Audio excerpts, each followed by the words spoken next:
네, 이세신궁에 대해서 소개를 하도록 하겠습니다. 방금 설명 들으신 진정성에 관한 나라 문서와 매우 깊은 관련이 있어요. 근데 잠시만요. 죄송해요. 저 헤드폰 껴야 되는데 안 끼고 있네. 녹화 다시 해주시면 진짜 감사하겠습니다. 근데 어차피 자르면 돼서 앞에. 아, 그래요? 음, 네, 그러면 지금 음, 다시 들리죠? 지금 다시 할게요. 네. 네. 이번에 이세신궁에 대해 사례에 대해서 같이 보실게요.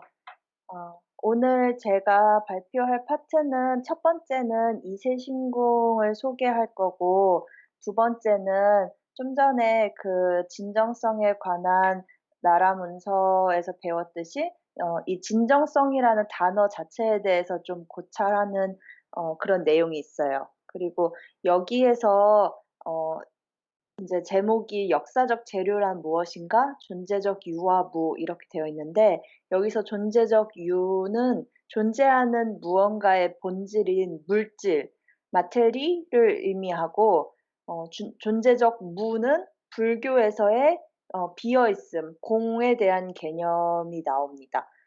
나중에 다시 설명드릴게요.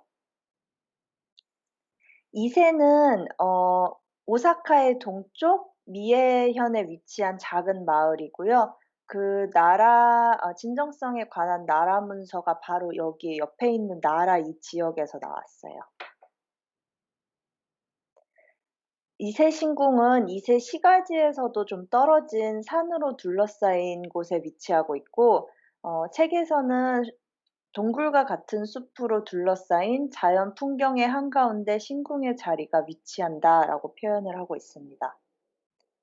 이세 신궁을 이해하기 위해서는 일단 이 신토라는 종교에 대해서 좀 이해를 하는 것이 좋은데요.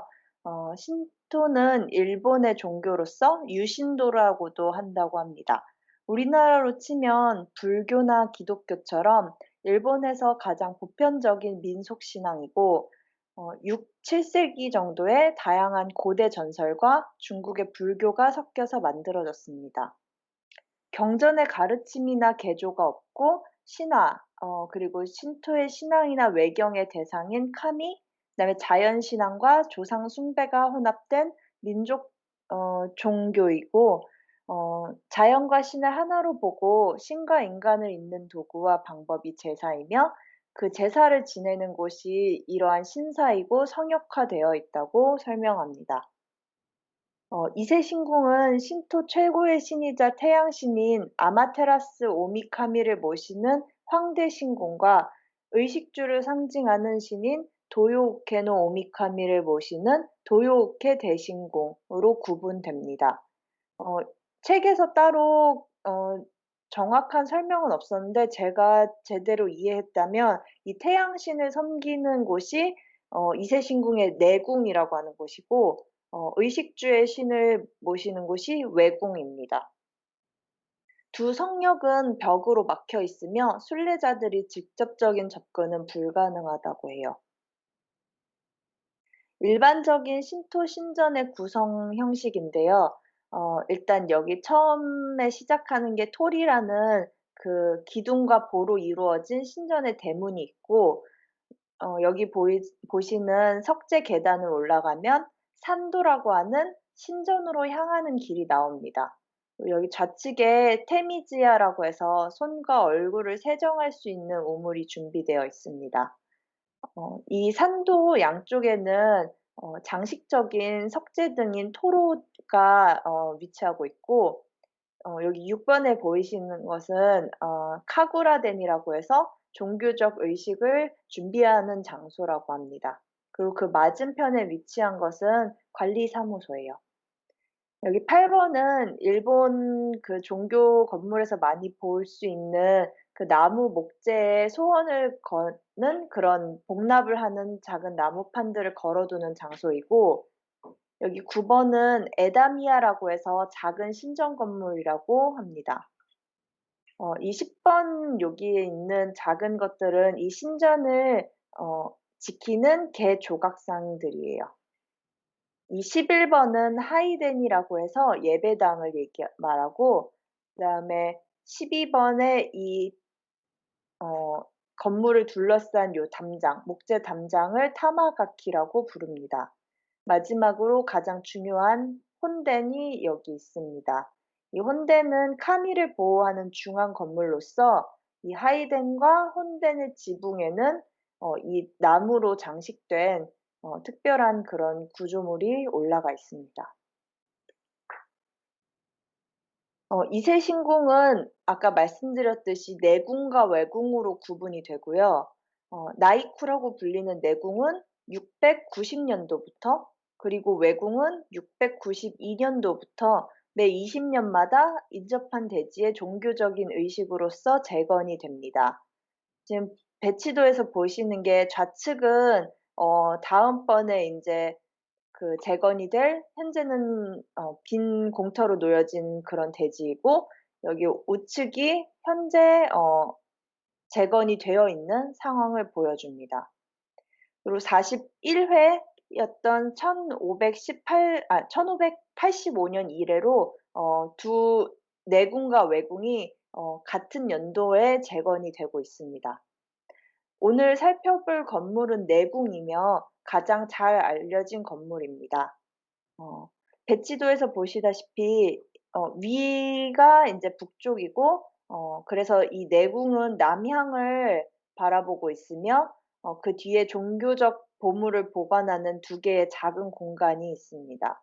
그리고 내궁은 총 4개의 울타리로 둘러싸여 있어요. 이 안쪽 구역은 토리를 통해서 이렇게 들어가게 됩니다.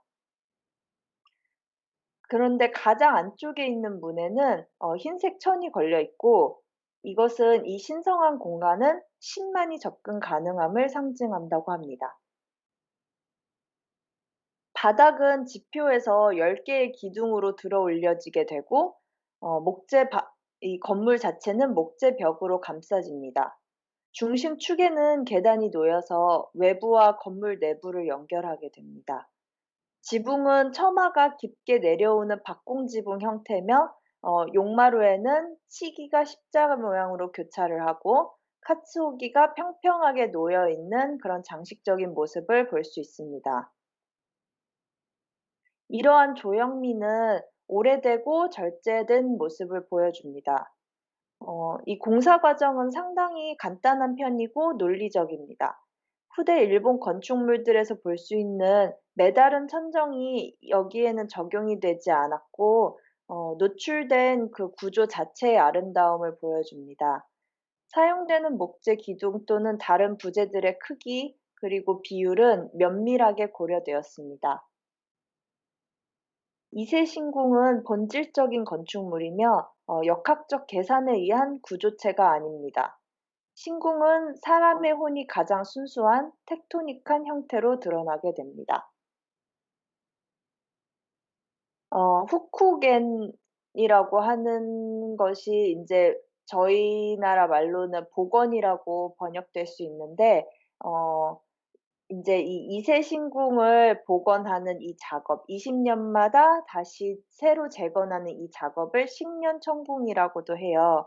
그래서 오늘날까지도 매 20 년마다 이 바로 옆 부지에 다시 디테일을 살려서 재건되고, 이 목수 장인들의 전통이 이어지고 있습니다.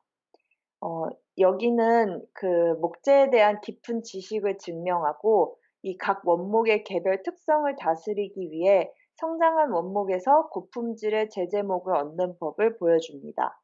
이새는 이 주변 숲에서 벌목과 제재와 건축까지 모든 작업이 가능한 한 작업장을 가진 일본에서 유일한 곳이라고 합니다. 목재 가공 전에 원목은 최대 3년간 연못에 보관되고, 이렇게 함으로써 건조로 인한 균열을 방지하고 목재 내의 이물질도 제거해서 가공 이후 더 빨리 건조할 수 있도록 그런 처리를 합니다. 그리고 목재 목록의 모든 구성 요소에 대한 품질 등급이 매겨지고요.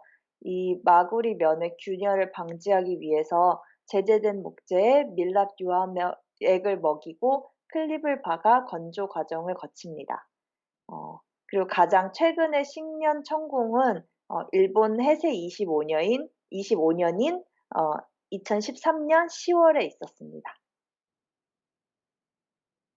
밤에 의식을 통해 이 태양 신의 신성한 몸체이자 상징적 물품이자 또한 그 모든 것을 담은 오래된 거울이 이 새로 지어진 혼덴으로 전달이 되고 이 이후에 오래된 혼덴은 철거가 됩니다. 여기서 사용되는 이 거울만큼은 새로 만들어지는 것이 아니고 예전부터 전해 내려온다고 합니다. 이세 신궁의 재건은 의식적 재건입니다. 이러한 경우 신화적 의미를 가진 장소가 필수적인데요. 여기서 확보된 목재들은 정기적으로 복원되는 주변의 신궁과 토리에 사용됩니다. 공사를 위한 재료는 이세 신궁에 사용됨으로써 그리고 그 이후에도 다른 종교적 구조물에 사용됨으로써 신성시됩니다. 새롭게 복제된 내궁을 기존 내궁에 바로 인접하여 재건하는 것은 변화 속에서의 연속성을 보여주는 가장 좋은 사례가 아닐까 한다라고 슈툼은 얘기합니다. 동시에 원본 또는 진정성이라는 개념이 여기서는 얼마나 무의미한 논의인지가 명확해집니다. 브루노 타웃이 그의 저서 Das Japanische Haus und sein Leben에서 적었듯이 이세 신궁의 건축은 인간의 아이디어와 생각 그리고 작업을 영원히 고착화시키는 것이 아니다. 정반대로 이것은 시대마다 계속 살아가는 우리의 삶과 소멸됨을 보여준다. 이는 스쳐 지나가는 것, 시간을 정제하는 작업이며 우주로 나아가려는 움직임이며 그리고 개인과 그의 작업에 세상 모든 것을 짊어지게 하지 않으며 수천 년간 지속되는 것이다. 라고 표현하고 있습니다. 이세 신궁에서는 우리가 그동안 봐왔던 사례들과는 달리 기존 건축물의 재료를 보존하는 것은 무의미합니다. 그러나 이것을 단순히 진정성이 떨어지는 새 재료를 사용한다고 볼 것이 아니고 그 의미를 확장해서 생각해 본다면 어, 또 다른 의미의 진정성을 찾을 수 있지 않을까 하고 슈툼은 질문을 하고 있습니다. 의식적 재건 행위는 시간의 흐름과 관계없이 진정한 형태를 유지하는 것과 관련이 있습니다. 균터 니츠케는 이것을 신성한 권한에 대한 동경, 그리고 매우 오래되었지만 낡지 않고 항상 깨끗하고 신성한 건축물에 대한 동경이라고 표현합니다. 또한 여기서 우리는 끊임없이 재건되는 의식을 통해 보존되는 진정한 영혼에 대해서 얘기해 볼 수도 있을 것입니다. 형태, 장소, 그리고 의식 행위는 이러한 진정한 존재를 계속 전달하는 매개체가 됩니다. 이세신궁은 우리에게 진정성이라는 개념의 다른 문화적 이해를 보여준다고 저자는 설명합니다. 이것은 아까도 설명이 되었다시피 그 진정성이라는 것이 서양의 관점과 동양의 관점이 다른 데에서 오는 그런 차이입니다. 일반적으로 한 문화에서 진정한 무언가는 보호되어야 할 가치가 있는 것을 의미합니다. 동양에서의 존재의 있음, 그리고 물질이라는 개념을 정의하는 무언가에 대한 확장된 이해가 진정성의 의미를 범지역적 또는 글로벌하게 통일시킬 수 있을 것이라고 저자는 고민합니다. 여기서 잠시 나아가서 물질과 그 서양과 동양의 사상의 차이를 조금 설명을 하는데요. 일단 물질, die Materie라는 것은 서양에서 온 기본 개념이고 모든 무형 또는 유형의 진정성에 대한 이해는 이 물질의 구성에 기반한다고 생각을 합니다. 아리스토텔레스에 의하면 물질은 변화 속에서도 영원한 그 무언가를 의미합니다. 이것은 한 존재의 통합과 동일성을 구성하는 요소입니다. 물질은 동일하고 끊임없이 자신과 다른 존재의 차이를 구분짓는 무언가입니다. 이러한 물질에 대한 서양의 개념은 지난 수백 년간 형이상학을 지배하였습니다. 그에 반해 동양의 불교에는 공이라는 사상이 존재합니다. 어 여기에서 이 책에서 슈툼은 젠 부디스무스라는 그 불교 중에서도 선종이라는 분파에 대해서 얘기를 하고 있는데 제 설명에서는 그냥 불교라고 통칭하도록 하겠습니다. 이 공사상을 이해하기 위해서 일단 위키피디아에서 좀 발췌를 했는데요. 이 공은 존재물에는 자체, 실체, 그리고 자아할 때 그 아라는 것이 없음을 뜻한다고 합니다. 각 개인 자신의 존재를 포함한 모든 존재는 인과 연에 따라 생겨난 것이기 때문에 원인에 의해 지금 존재하고 있다는 측면에서만 그 존재성이 임시적으로 인정될 수 있는 것이고, 실제로는 거기에 어떠한 불변하는 자아나 실체 같은 것은 없고, 때문에 모든 것은 비어 있는 이 공이라고 설명을 합니다. 한병철 씨의 저서 필로소피 데젠 부디스무스에서 기록하듯이 불교에서의 물질에 대한 이해는 아리스토텔레스의 그것과 완전히 다릅니다. 불교의 주요 개념인 공은 산스크리트어로 순야타라고 하며 비어 있음, 공허라는 그런 뜻을 가지고 있고요. 이것은 인제 서양의 물질에 대한 많은 개념들과 상충하게 됩니다. 어 또한 슈툼은 이 한병철 씨의 책은 어 본인들에게 인제 광범위한 서양 문화에서 광범위한 생각과도 대립한다라고 이렇게 표현을 해요. 그래서 이는 보편적인 유럽의 시각과 반대되는 그런 사상을 제안하기 때문인데요. 근데 이것은 또 흥미롭게도 사실 급진적인 질문들을 던질 수 있는 가능성을 지닌 서양의 개념과는 반대의 철학적 통찰을 제공한다고 설명을 합니다. 한병철 씨는 서양의 본질 또는 물질이라는 개념과 동양의 무라는 개념을 대립시키게 됩니다. 불교의 공은 세상으로부터의 탈피를 의미하는 것이 아닌 그 정체성을 흐트리며 오히려 다양성을 추구하는 그런 성향이 있습니다. 그리고 전체에 관한 개념과 그것에 좋아하는 여기에서는 관심사가 아닙니다. 동양의 공의 개념은 특별한 재건을 위한 해체의 개념에 종속되지 않는다. 그리고 오히려 모이는 것이다라고 설명을 합니다. 이 모이는 것은 아까 말씀드린 그 인과 연에 따라 생겨난 그러한 어 공에 대한 사상을 다시 한번 생각해 보시면 쪼끔 더 이해가 되실 수도 있을 것 같아요.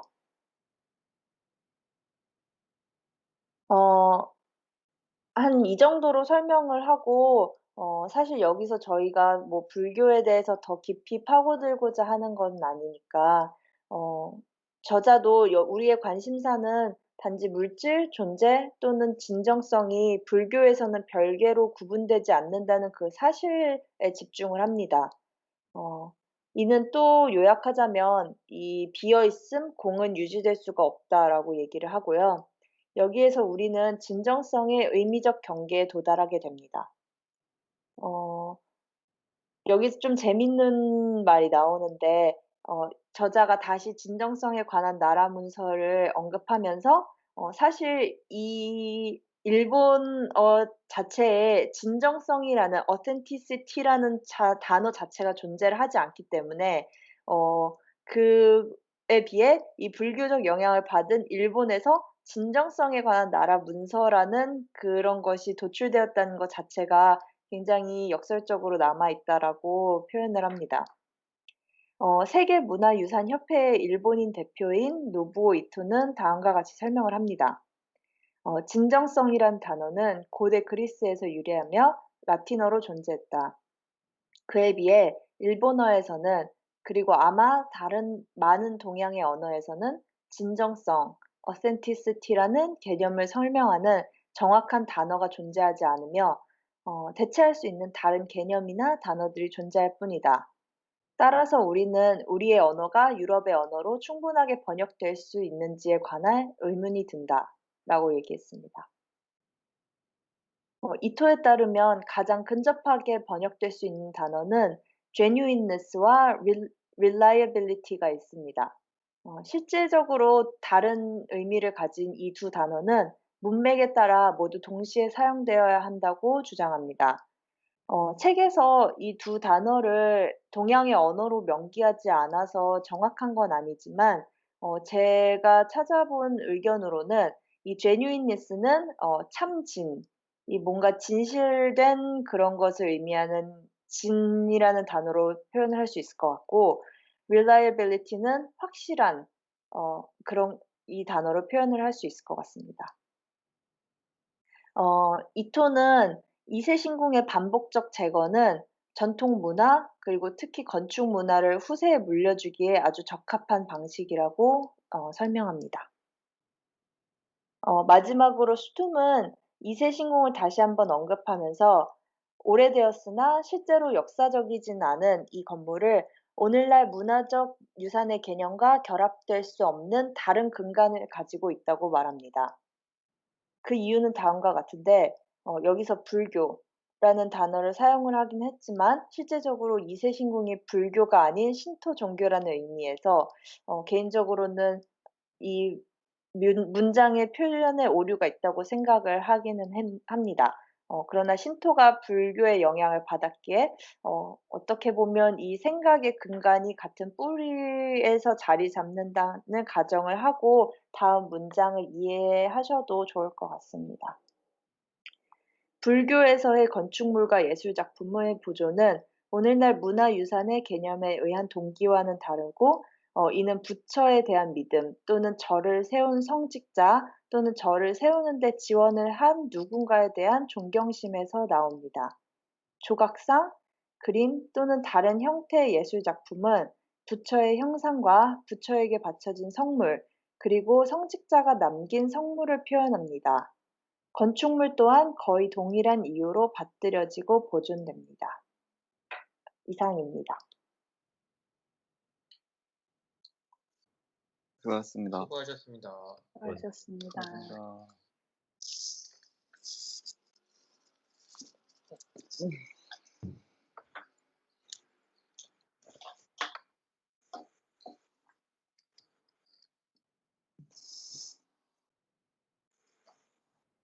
근데 확실히 신토랑 불교랑 다른 건데, 그쵸? 네. 그래서 신토가 제가 더 마지막 오래된 거잖아요, 그게. 그런 건 아닌 것 같던데. 왜냐하면 신토 종교가 그 원래 그 일본의 고대 전설과 중국의 불교가 영향이 있었고 그게 섞여서 만들어졌다고 설명이 돼 있어요. 저는 이거 보면서 찾아봤는데 되게 구조가 한국 산사 구조하고 되게 비슷해요. 그래서 불교의 영향을 많이 받았구나라는 생각은 계속 하면서 설명을 들었거든요. 네, 채팅창에다가 지금 산사 구조를 올려놨는데 구조가 네, 산사도 네, 그 메인으로 들어가 있는 건물을 제외하고 일주문을 통과해서 천왕문으로 들어가갖고 이제 본당으로 들어가는 뭐 그런 거, 네, 그런 것도 되게 비슷하고, 네.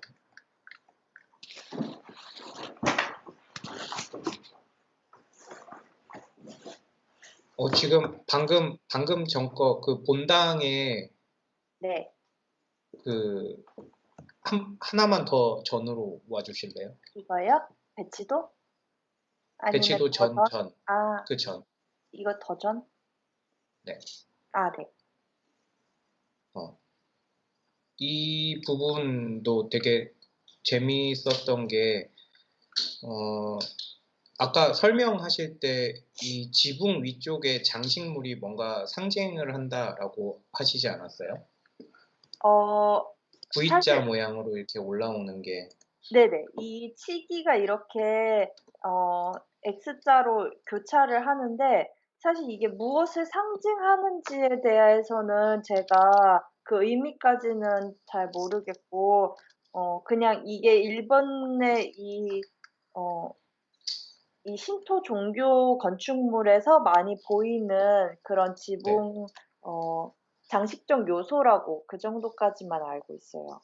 아, 저는 이거 보면서 일본 그 갑옷에 외장들이 입었던 그 투구 모양이 계속 떠올라 갖고 찾아봤거든요. 음. 같은 것 같아요. 예. 이 모양이 되게 비슷해요. 예. 이 모양이랑 지금 제가 사진으로 올려드린 투구 모양이랑 되게 비슷하게 생겼고, 이게 뭔가 그러니까 신들을 모시는 집이기 때문에 뭔가 방어를 하거나 이제 수호의 목적으로 이런 식으로 만들지 않았을까. 갑옷도 어차피 사람을 방어하는 목적으로 만든 거니까요. 그리고 이런 형태를 띈 게 일본의 헤이안 시대 쪽에서 이제 많이 이런 갑옷 형태가 나왔대요. 그게 794년부터 1185년 사이라고 이제 돼 있는데, 이세 신궁도 이렇게 보니까 뭐 초반에 나온 게 이제 690년부터 시작해서 20년씩 계속 그 재건이 아까 됐죠. 네, 재건이 돼 갖고 이제 나오는데 이 기간대도 지나가더라고요. 딱. 그러게요. 그래서 예, 이런 거 찾아보면서 재밌게 들었습니다. 음.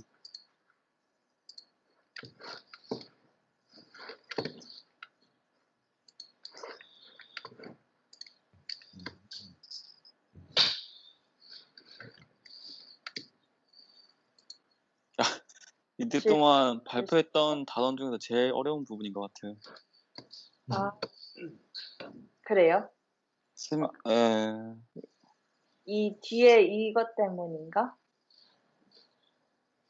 동양 철학도 조금 동양 철학하고 서양이 생각하는 것도 되게 틀리구나라는 생각도 많이 들고, 공, 인과 연 이런 거를 동양 쪽에서 생각을 하는데, 실제 서양 철학이라고 하는 건 뭔가 사람하고 되게 밀접한 그 사람과 사람 사이의 관계나 뭐 이런 쪽으로 좀 더 발전을 한 것 같고. 네. 근데 저희가 배우는 건 대체로 다 서양 사상이라는 생각을 많이 하게 되는 것 같아요. 오히려 동양 사상이 더 낯설게 느껴지는 게 있어요. 아, 맞아요. 우리는 되게 실리적인 개념으로 항상 물질이나 이런 뭔가 실제적인 걸 많이 배운다면 사실 네, 이런 공사상 이런 거는 알고는 있지만 이게 어떤 개념인지에 대해서 깊게 생각해 보지 않은 것 같다는 생각을 많이 하게 돼요. 동양 사상은 뭔가 신비롭고 바로 눈앞에서 잡을 수가 없지만, 서양 사상은 뭔가 내가 배운다고 하면은 바로 실생활에 반영을 하고 그 결과가 눈앞에서 보이니까 훨씬 더 실용적인. 네, 그래서 서양 사상이나 서양의 그런 개념들을 바로바로 받아들이고 투영을 하지 않는가 하는 생각을 또 해봤습니다. 아니요, 공자님이 그거 처음에 하실 때 네. 나라를 다스리기 위한 그런 실질 훈령 이런 걸 만들었어요. 또 저도 사실 그런 공자, 뭐 효 이런 개념들이 그냥 우리가 막상 모른다 혹은 이렇게 생각하지만 막상 그거를 배워보면은 진짜 저도 처음 동양 철학 공부할 때 이게 이렇게 저도 되게 뜬구름 잡는 건 줄 알았다가 처음에 그런 학문적으로 정리된 그런 강의들 듣고 글도 써보고 하니까 너무 재밌었어요. 왜냐면 우리 문화랑 이게 생각이랑 일치하는 그런 학문인 거잖아요. 그래서 나중에 한번 기회 되시면 재밌습니다. 사실 불교 철학이란 거는 되게 동양 철학에서도 굉장히 비주류여 가지고 오히려 이런 아까 말한 인, 연 이런 것들은 그 동양 철학을 배운다 그러면 안 배울 수도 있지만 어쨌든 저는 아까 그 진정성 있잖아요. 그거 보다가 생각난 건데, 아니, 그 뭐라 해야 되지? 그 서양에서 말하는 그 어센티시티랑 이제 동양에서 말하는 진정성을 대체할 수 없다. 그러니까 이게 같은 개념이 아니다라고 하는데, 근데 이 단어가 있지 않아요? 아까 설명한 것처럼 그러니까 찐이라는 그게 있으니까 뭔가 서양에서 말하는 그 진정성이라는 개념이 동양에도 있는 것 같은데 왜 없다고 했는지가 사실 잘 이해가 안 되는 것 같아요. 일본 단어에 그 대체를 할 수 있는 단어가 없다라고 하지 않았었나요? 정확하게 그 뭐지? 이 노부오 이토의 그 코트를 다시 말하자면, 그러니까 일본에는 단어가 없고 아마 다른 동양 언어에도 없을 것이다라고 추측을 한다라고 얘기를 했어요. 근데 저는 이 부분을 어떻게 이해를 했냐면, 우리가, 그러니까 이 authenticity라는 단어 자체를 이렇게 보았을 때 이걸 진정성이라고 해석을 하지만, 왜냐면 우리나라 말로 가장 근접한 게 바로 이 진정성이기 때문에. 근데 이게 어쩌면 내가 생각하는 그 진정성이라는 개념이 서양인들이 생각하는 authenticity라는 거와 조금 상이할 수도 있겠구나라는 생각이 처음 들었던 것 같아요. 그러니까 그전에는 그냥 이 단어는 이렇게 번역을 하면 돼라고 그냥 당연하게 배웠다면, 이게 개념적 차이가 있는데 우리가 그거를 도저히 표현할 단어가 없는 건가라는 의문을 처음 가지게 되었던 것 같아요. 그 차이는 뭘까요? 그러니까 뭐가 차이가 있길래 이게 진정성이라고 그냥 우리가 번역을 해서 생각하면 안 되는지가 궁금하네요. 근데 사실 이 부분에 대해서는 제가 발표했었던 부분 중에 이제 조유진 선생님 석사 논문 얘기했었잖아요. 이 부분에서도 진정성의 올바른 기능을 위한 번역 문제가 또 문구가 있어요. 그래서 우리도 딱 처음에 진정성이라는 단어를 들었을 때 비록 한글로 번역이 되어 있지만 그거에 대한 구체적인 상상을 하기가 좀 어렵잖아요. 특히 그거를 건축유산에 어떻게 적용을 해야 되는지도 잘 모르고. 그래서 이 진정성이라는 단어를 국어대사전에서 찾아보면 어떤 신뢰성, 진실성, 그다음에 진정, 거짓이 없다라고 이렇게 얘기가 되지만 사실 이것들이 어떻게 적용이 되는지에 대한 그 개념 자체를 우리 언어로도 잘 표현을 잘 못한다는 것도 여기서도 지적을 하고 있더라고요. 그래서 하지만 이 진실성이라는 거를 어떤 유산의 가치를 진위 여부를 따지는 그런 사실성, 신뢰성으로 받아들이면 어느 정도 이해는 가능하지만 이 진실성이라는 것 자체에 대한 구체적인 해석은 어렵지 않나라는 얘기를 또 여기서도 하고 있더라고요.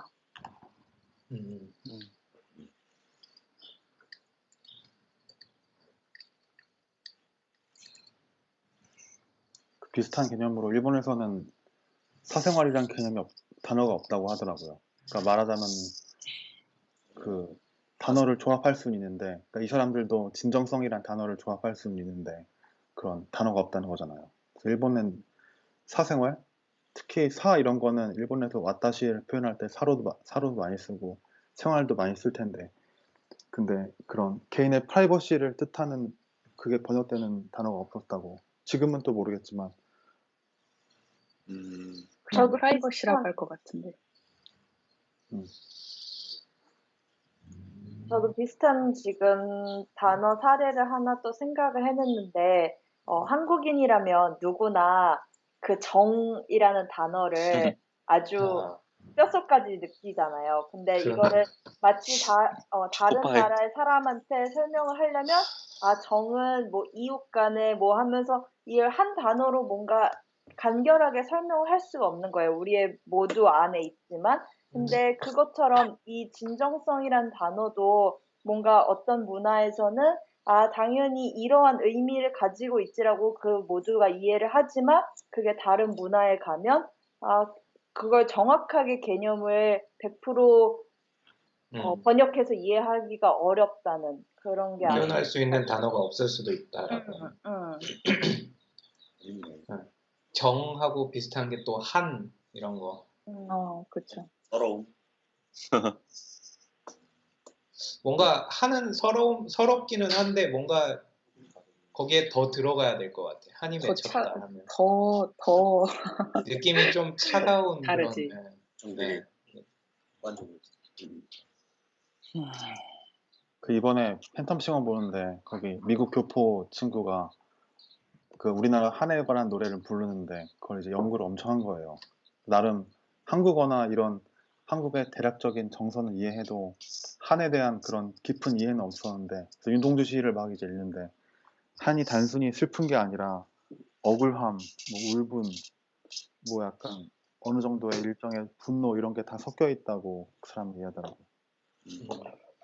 네, 사실 이런 단어나 언어가 그 같은 문화권 내에 있는 사람들이 같은 시간을 겪어서 그 사례에 대한 이해를 하고 나서 그 언어에 대한 이해가 이루어지는 것 같아요. 음. 음. 저 원래 드레스덴 그 플라워 앤 킬의 발표잖아요. 근데 네. 거기서도 진정성 있는 재료 아니면 뭐 서스탄스 아니면 마테리얼 이런 말 되게 많이 쓰더라고요. 근데 그거를 보면 저희는 이제 진정성 이거 단어 자체를 잘 이제 아까 세미나 씨 말했던 것처럼 대충 이렇게 알 것 같은데 이제 저희가 정확하게 건축이나 이런 거에 대해서 적용을 잘 못하잖아요. 근데 그 플라워 앤 킷의 그쪽 이제 그걸 이제 조사할 때는 정말 약간 당연하다는 듯이 되게 쉽게 쓰더라고요. 그러니까 거기서도 이제 차이가 있는 것 같아요. 저희가 이제 동양 쪽이랑 그쵸. 네. 근데 세계에서 인류학자들이 세계 문화권을 보통 7개로 분류하는데, 그러니까 뭐 중화권 뭐 이런 식으로, 혹은 라틴 문화권. 근데 요즘에 7개냐 그게 아니면 8개로 구분할 것이냐 그 논쟁이 있다는데, 그 한 개를 말하자면 추가한다는 건데 그게 일본이래요. 그래서 일본을 뭐라 그러지? 독립된 새가 이렇게 그 독립된 문화권으로 봐야 된다는 게 요즘에 그런 추세라고 하던데, 그거에 그런 대표적인 근거가 되는 게 이 신토 건축이라고 하더라고요. 그래서 지금 이 사진에서 봐도 되게 특이한 게, 그러니까 이 일본은 제일 처음에 신토가 자연 발생적으로 발생했고, 그 다음에 뭐 불교 유입되고, 그 다음에 유교 유입되고 이런 식으로 건축 양식이 유입되는데, 한국 같은 경우는 한국의 이런, 예를 들어서 뭐 한국도 이런 신토 같은 이런 게 있었겠죠. 근데 새로운 뭐 불교나 이런 게 유입되면은 그게 싹 없어지고 다 양식이 교체가 되는 반면에, 일본은 신토가 있고 새로운 불교나 유교가 들어와도 그 자기 자신의 고유 양식을 버리지 않고 그게 병렬적으로 이렇게 존재를 시켜가지고, 여기 사진에서 알 수 있듯이 기둥 보시면 기둥에 추돌이 없잖아요, 바닥에. 이게 신토 건축의 제일 특징적인 요소인데, 그래서 이거는 그러니까 말하자면 원래는 추춧돌이 있어야지 건물의 부동치마나 이런 여러 가지 구조적인 안정성 이런 것들을 기대할 수 있는데, 그런 거 없이 이렇게 바로 통나무를 땅에다가 이렇게 대서 그냥 이렇게 하는 건축은 굉장히 원시적인 기법인데, 아직까지 남아있다는 거가 그게 진짜 일본을 고유한 문화권으로 인정할 수 있는 그런 사례로 평가받고 있다고 합니다.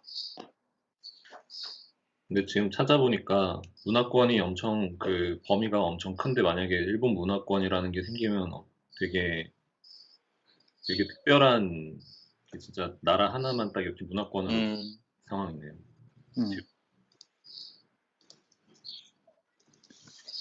근데 막 아까 문화유산 막 그거 아까 얘기했었잖아요. 그 가연이가. 근데 그거 보면 그 군함도 섬이었나? 그게 등재되었다가 이제 그 강제징용에 대한 부분은 뺐다고 지금 저는 뉴스를 봤었거든요. 근데 그거 보면 우리가 알고 있는 그 진정성 단어에 대해서 좀 다른 전혀 진정성 없는 것처럼 보이는. 그게 빠졌다고? 그 네, 내용이? 뺐다고 들었어요. 그러니까 원래 올리기로 되어 있었는데 뭐 뺐다고 들어가지고 그거에 구남도 대해서 좀. 자체를 아니면은 구남도에서 아니 그놈도 내용을? 자체를 그러니까 세계 유산을 등재할 때 이제 그 강제징용에 대한 내용을 넣기로 하고 이제 등재를 시켰는데 그 내용에 대해서는 다 빼버린 거죠, 일본에서.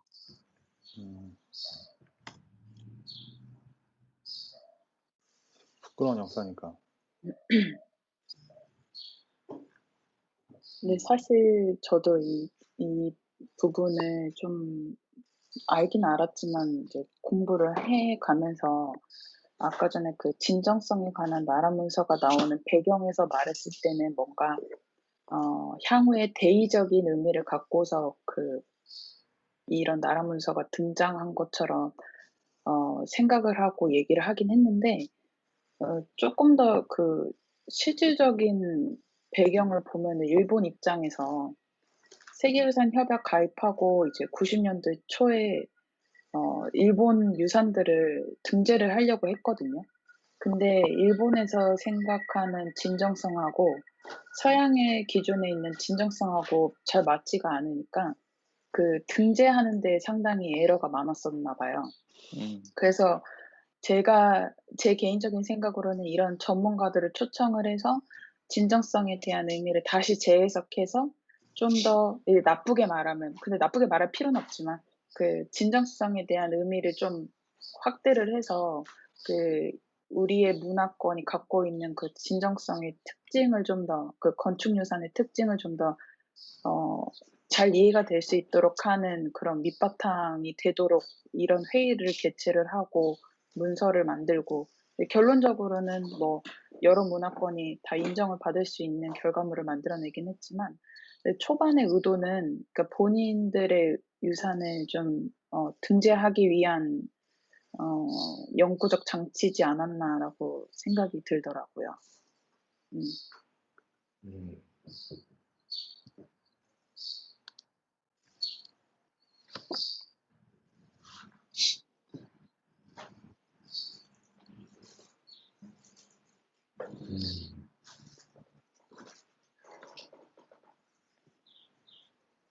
이게 근데 확실히 우리나라의 그 문화재 보존 같은 거를 같이 생각을 하게 되더라고요. 바로 옆에. 그러니까 우리나라는 어쨌든 뭔가 기술적으로 앞서가는 거에 있어서는 되게, 그러니까 새로 받아들이는 거나 새로 짓는 거에 있어서 되게 활동적이고, 일본은 한편으로는 지금 이제 뭐 기술적으로도 앞서간 게 있었지만, 이런 보존 작업에 있어서 계속 이렇게 할 수 있다는 게 그런 장인 문화나 이런 것들이 되게 한편으로 뭐 요즘같이 뭐 코로나 때문에 독이 되기도 하는데 이런 게 되고 있다는 게 되게 부럽다는 생각도 많이 든 것 같아요. 우리나라에. 말씀하신 것처럼 그런 장인 문화를 좀 더 고급스럽게 보고 그분들을 인정해주고 하는 그런 인식 자체가 깔려 있어서 가능한 것 같아요.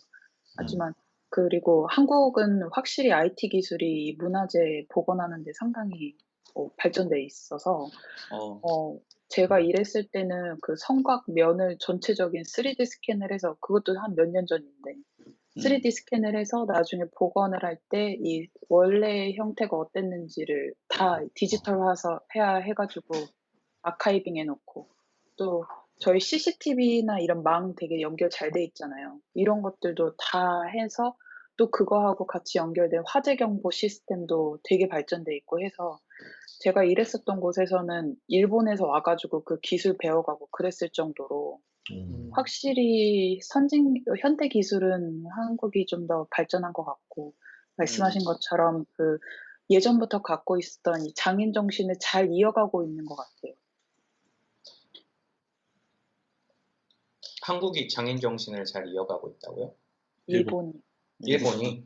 한국은 기술이 발달을 했고 일본은 네. 네, 장인 첨단 정신이 기술이 잘 그래서 보면은 무형 문화재로 등재되신 분들 보면은 후대를 좀 키우고 이제 제자를 좀 하고 해야 되는데 그런 게 좀 안타깝죠. 이제 후대가 끊기고 이런 부분이.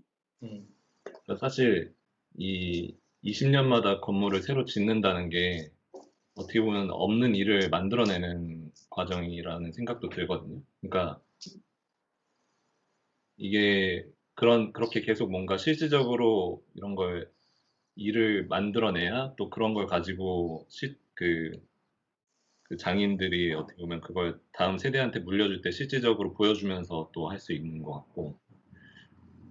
그러니까 우리나라는 그냥 정말 딱 부셔진 걸 복원해야 된다라는 개념에서 만약에 그런 게 접근이 이루어지고 있다면 여기는 그런 걸 어떻게 이제 그런 테크닉이나 그런 게 어떻게 이어질 것이냐에 대한 좀 더 그 다음 단계 논의까지 생각이 된 것도 있지 않을까라는 생각이 드는데 한국의 뭐 실정을 잘 몰라서 뭐 사실 좀 모호하긴 하네요. 뭐 네, 표현이.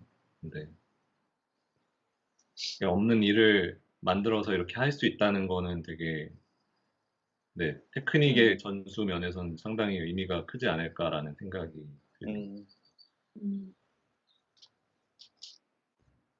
여기서 저자도 스스로도 그렇게 표현을 해요. 그게 20년마다 항상 행해지는 그런 의식이기 때문에 이러한 장인의 기술이나 그런 시공적인 디테일이나 그런 전통이 계속 유지가 될 수 있었다라고 표현을 하고, 뭐 사실 저도 막 역사에 대해서 크게 얘기할 수 있는 그런 입장은 아니긴 한데, 그런 생각을 많이 했던 것 같아요. 우리나라는 근대화를 거치면서 뭔가 우리나라 고유의 전통이나 이런 거를 굉장히 경시하게 되는 그런 게 많이 생겨났고, 그래서 지금 우리가 얘기했던 것 같이 뭐 이런 문화유산이나 아니면 무형유산도 보존이 많이 잘 안 되고 그 맥이 끊기고 이런 문제가 많이 발생하고 있는 것 같아서 그게 굉장히 이 역사적인 시간의 흐름에서 봤을 때 저는 굉장히 안타까운 것 같아요. 잠깐 생각해 봤는데 한국에서 만약에 이런 분야의 일을 할 수가 있다고 하면 20년 주기든 아니면 뭐 몇 년 주기든 어떤 데다가 적용을 할 수 있을까를 생각해 봤는데 할 수 있는 게 산사 건축밖에는 떠오르는 게 없네요. 근데 뭐 한국이 그렇게 부지가 넉넉한 곳도 아니고 산사를 또 옆에다가 이런 식으로 계속 다시 지었다가 복원을 할 수 있는 것도 아니고 생각을 해보면 산사 건축도 어떻게 보면 한옥하고 결을 같이 하기는 하는데 한옥도 요즘에 제대로 옛날 방식으로 이제 한옥을 짓는 분들은 거의 없고 현대 건축하고 한옥하고의 양식이 이제 복합되어 있는 그런 식으로 이제 한옥 마을이 또 조성이 되고 예. 약간 옛날 전통 한옥의 그런 게 좀 많이 없어져 가고 있구나라는 생각을 잠깐 해보게 됐습니다. 결국에는 일이 있어야 그거를 할 사람들이 계속 남게 되는 거라는 생각도 들게 되는. 그쵸. 그게 단순히 그냥 그 의미를 중요하게 생각해서 우리가 뭐 보존해야 된다라는 식으로 접근을 하면 그게 결국에는 한계가 이제 그러면은 그거를 이제 전공하거나 그거를 이제 위해서 그런 과정을 갖는 사람들이 나중에 이제 그 일이 없어져 버리면 결국에는 현실적인 문제가 남는 거잖아요. 사실 이제 건축 설계 분야도 약간 비슷하다는 생각도 얼핏 드는데, 건축 설계라는 분야에 대해서 우리가 뭔가 그 여지를 남겨두거나 뭔가 일을 주지 않으면 결국에는 이제 아무리 그게 중요하다고 생각이 돼도 이제 하려는 사람이 줄어들고 그러면은 자연스럽게 이게 확장성이 떨어지지 않을까. 그러니까 지속성이나 확장성 전체적으로 다 현실적인 고민이 생기는 것 같아요. 사실 세계유산, 그러니까 한국에서 얘기할 때 이런 문화재 보존이라든지 이런 이런 학문을 연구하는 쪽에서 젊은 세대를 좀 교육하고 키워야 된다라는 얘기를 지속적으로 하거든요. 그런 부분이 좀 문제다. 이 분야가 아직 원로이신 분들이 좀 많이 그 자리를 차지를 하고 있기 때문에 그리고 그분들의 그 식견이라든지 아니면 그분들이 갖고 계신 철학이라든지 굳건하고 사실 되게 깊고 이런 거는 이해는 하지만 어떤 그 젊은 사람들이 이것에 대한 미래를 보고서 이 분야에 대한 꿈을 갖고 이제 키워나갈 수 있는 가능성들이 좀 있어야 되는데 말씀하신 것처럼 그 일거리도 한정적인데 거기에 이제 계신 분도 너무 뿌리가 깊게 계시니까 젊은 친구들이 감히 그 분야를 다시 도전하기가 또 엄두가 안 나죠. 마치 또 이 일을 하려면 20년, 30년의 내공이 있어야지 할 수 있을 것만 같은 그런 부담감도 있고. 약간 다른 생각으로 젊은 사람들이 재해석해서 이런 식으로 고치든가 아니면 설계를 하면 그분들이 용납을 안 할 것 같아. 상당히 보수적이신 네. 부분이 있을 것 같아요. 그러니까. 그러면은 갑자기 딱 떠오르는 단어가 요즘에 뉴 레트로라고 하는 단어가 뉴 이제 레트로. 많이 나오는데, 예, 젊은 사람들이 이 분야에 레트로요?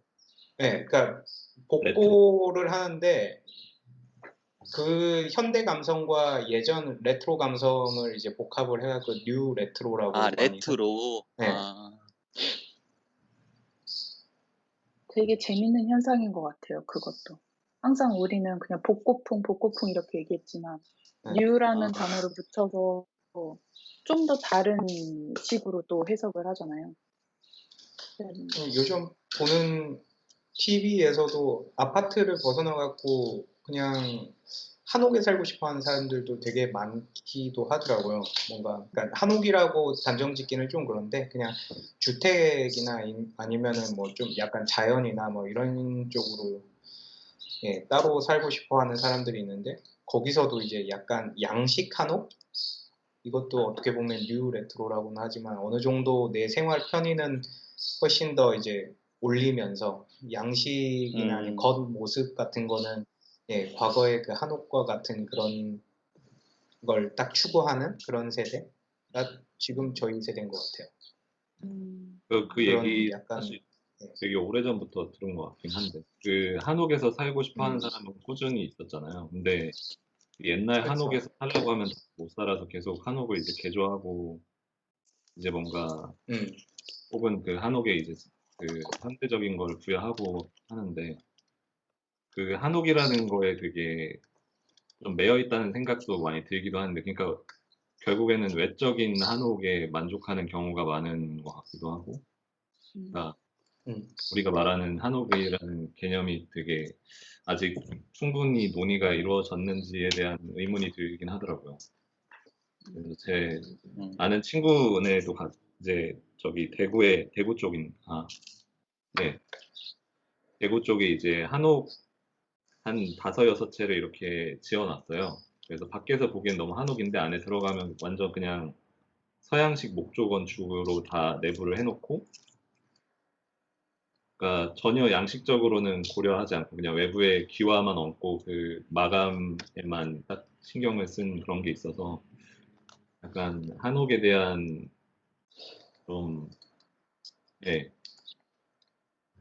그 건축적인 우리의 사고방식이 너무 그냥 외관에 멈춰 있을 수도 있다는 생각도 좀 들더라고요.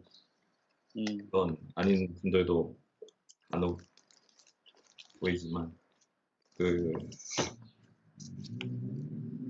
한옥 지붕 비슷하게 해서 이렇게 쭉 이어놓은 이렇게 그 건축물 보셨나요 혹시? 네. 그게 그나마 좀 느낌은 남아있되 좀 더 현대적으로 풀리한 느낌이라는 생각이 하나 들었어요. 제가 한번 사진 찾아보고 준영님이 지금 방금 보내신 것 같은데.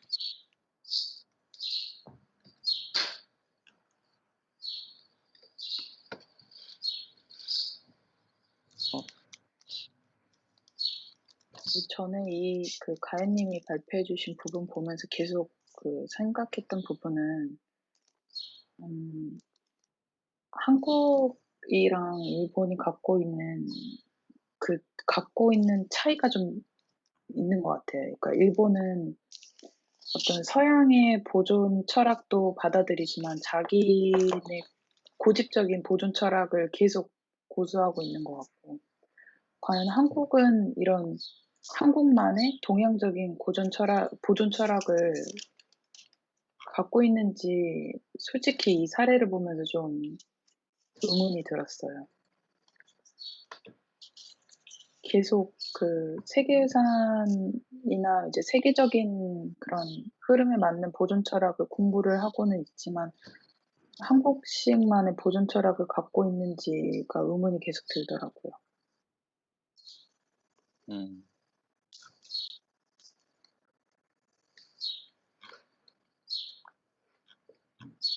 근데 저희가 사실 상대적으로 보존이라는 개념 자체도 좀 저희 문화에서는 그렇게 오래된 개념은 아니지 않나요?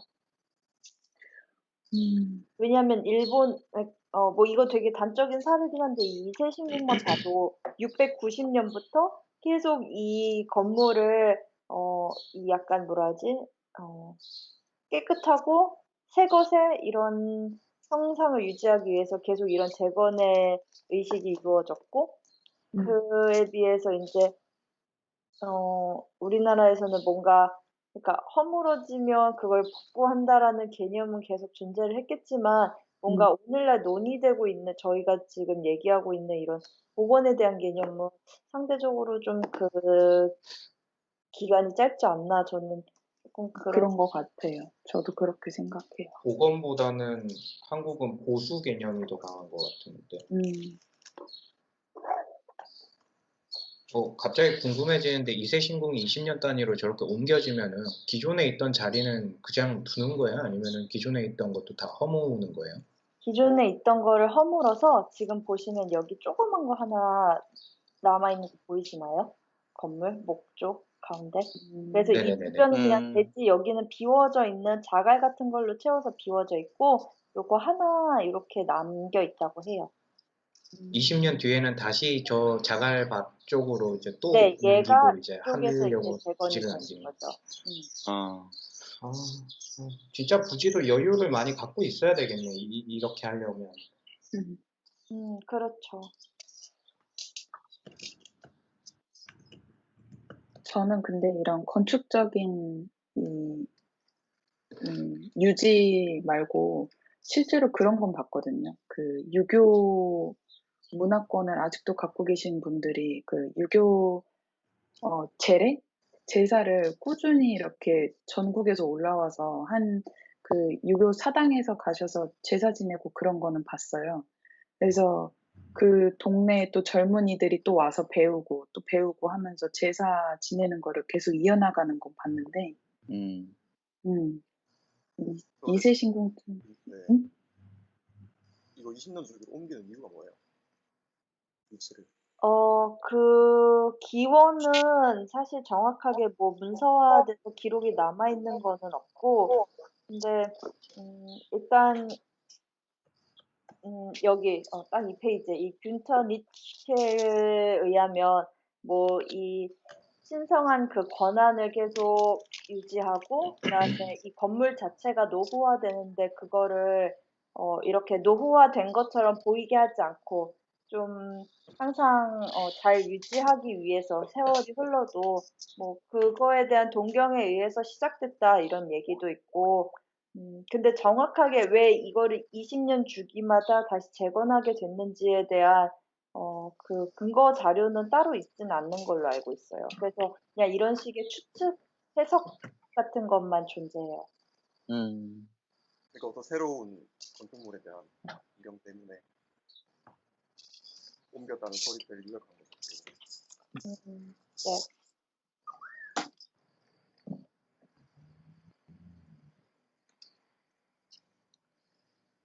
네.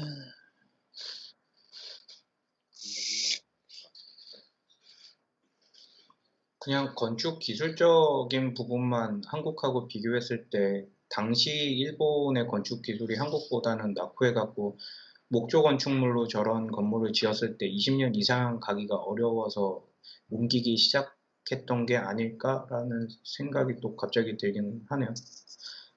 한국은 기둥하고 보호에 대해서 되게 중요하게 생각해서 최대한 그 기둥하고 보호를 보호하려고 주춧돌을 놓는 것도 그렇고 처마를 조금 더 길게 빼갖고 비로부터 이제 부식이나 이런 거를 방지하는 것도 그렇고 엄청 그 건축 기술이 좀 많이 들어간 그런 건축물을 지었는데 이거는 그냥 바닥에다가 바로 나무를 댄 부분 뭐 이런 것도 뭐 지금 와서 달라지지는 않았지만 그래서 조금 더 빨리 노후화돼서 건물을 20년 주기로 교체를 해줘야 됐었지 않을까라는 생각이 들었습니다.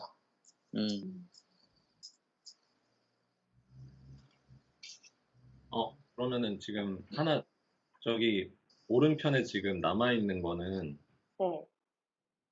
그 교체가 안 되고 그냥 계속 있는 건물인가요? 음? 그러니까 왼편에 계속 지었다가 왼편에 남아있는 그러니까 그 이거요? 공터에 계속 지었다가 없앴다가 지었다 없앴다 하는 거 아닌가요? 아니. 20년, 그러니까 첫 번째 20년에는 여기에 위치하고 있으면, 이거를 이제 여기에다 그 다음 20년에는 생겨 있는 거예요. 여기 왼쪽에 20년 동안 있는 동안에는 이거는 얘를 다시 없애고. 허물적겠죠. 예. 네네. 그래서 이제 40년 후에는 다시 여기를 허물고 이쪽에 다시 짓고. 네네. 제가 더 의식적인 것 같아요. 네. 최근 건축 기술로 만약에 복구나 아니면 이전을 한다고 하면은 20년은 훨씬 오래 갈 것 같은데 그 주기를 계속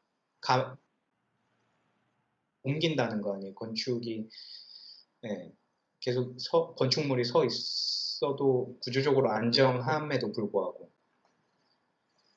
네, 그렇게 알고 있어요. 그리고 제가 이 재건하는 이 20년 주기 이거를 쭉 봤는데, 한 번 세계 1차 대전 때 유일하게 이게 스킵이 됐었던 걸로 알고 있어요. 넘어갔다고. 네, 그 20년 머무르고. 재건을 못하고, 그 당시에는.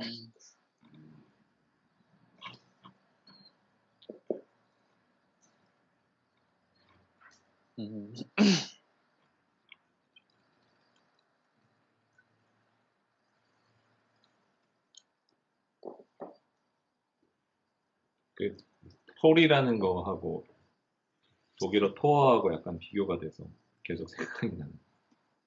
그러게요. 뭔가 뭐라고요? 토리. 토리가 이제 일종의 문이잖아요. 입구 역할을 하는 네. 역할인데 그거랑 토어랑 이렇게 비슷하지? 저는 이거 보고 처음에 이거 전 페이지 있잖아요. 공간 구조 프로그램. 이거 아니. 공간 구성. 어디지? 이거요? 신정 구성. 이거 보고 약간 좀 딴 생각이긴 한데 그 코로나 시대에 적합한 공간 구조 같아요. 손과 얼굴을 세정할 수 있고 뭔가 이렇게 점차 들어가니까. 그리고 그거 있지 않아요? 일본 이게 저렇게 신정 같은 데 가면 저기 테미스 아까 상도가 말했던 그 손과 얼굴을 세정하는 그 물 마시지 않았어요? 그런 거 안 되는 거 아니야? 그 마시는 건 줄 알고 다 마시지 않나? 한국 사람들. 그걸 가본 적이 없어서.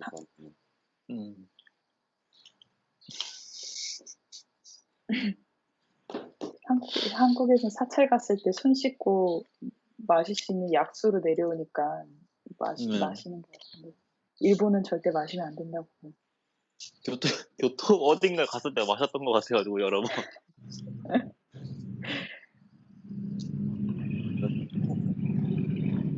마실 수 있는 물이 있고 여기는 씻을 수 있는 물이 있네.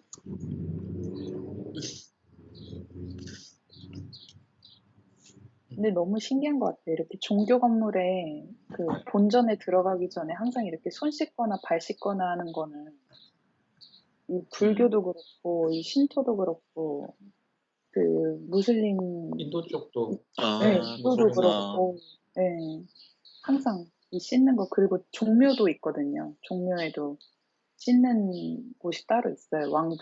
왕하고 목욕 공간이 따로 있는데, 이 목욕하는 문화가, 씻는 문화가 참 신기한 것 같아요. 다시 한번 또 상도님이 얘기하신 것처럼 코로나 시대를 다시 생각해 볼 수 있는. 아시아권은 그런데 서양 쪽은 없는 것 같은데. 할 수 있는 거야? 신발 신는 공간?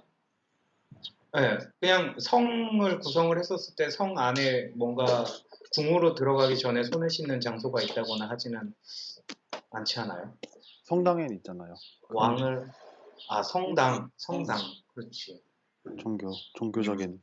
종교인 다니. 종교적인, 그렇지. 음.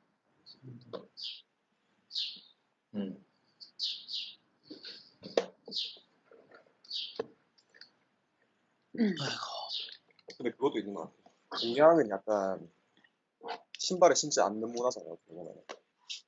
그러니까 서양 같은 경우는 그냥 신발 신고 안에 들어갈 때. 아, 집에 들어갈 때. 근데 옛날에는 되게 사람들이 막 더럽고 이렇게. 혹시 신발 안 신는 문화도 우리나라나 동아시아는 목조주택이어서 바닥이 상하니까 그런 건가?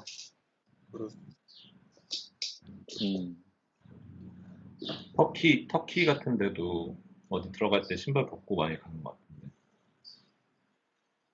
인도도 맨발 문화예요. 아,